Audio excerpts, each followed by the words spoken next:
Hey everyone, welcome to PrepStack. If you are preparing for Java interview or want to tackle real-world backend questions, you are in the right place. On this channel, I break down frequently asked interview questions with clear explanations and examples. So stick around till the end of the video.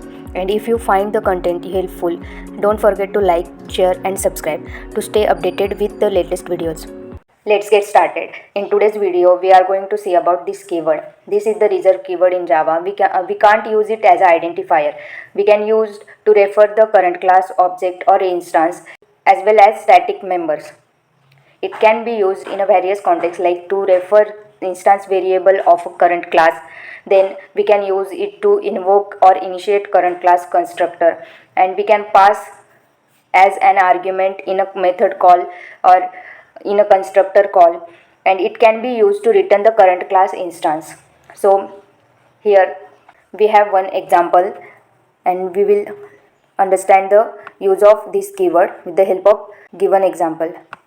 Here I have demo class. In demo class I have defined one variable int h, and we will use the same name inside the method set value, and we are passing the int h as an argument, and which is similar name with public int h inside demo class. So remember this thing, that using this reference we can improve code readability and reduce the naming conflicts. For example, here I am using same variable name in method parameter and in demo class variable. Initialize the demo class variable. We are passing the value in set value method argument. So here I am using this dot h equals to h. That means this means it is referring class like demo class dot h equals to h. We are passing the value from the set value, and it will set the value for the instance variable of the demo class. It will refer the current class object.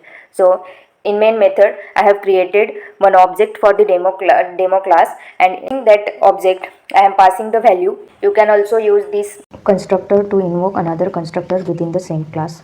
It is also known as constructor chaining. So this is the summary of this keyword. I hope you like it. Please like, share and subscribe for more such videos on interview questions for Java development. And thanks for watching.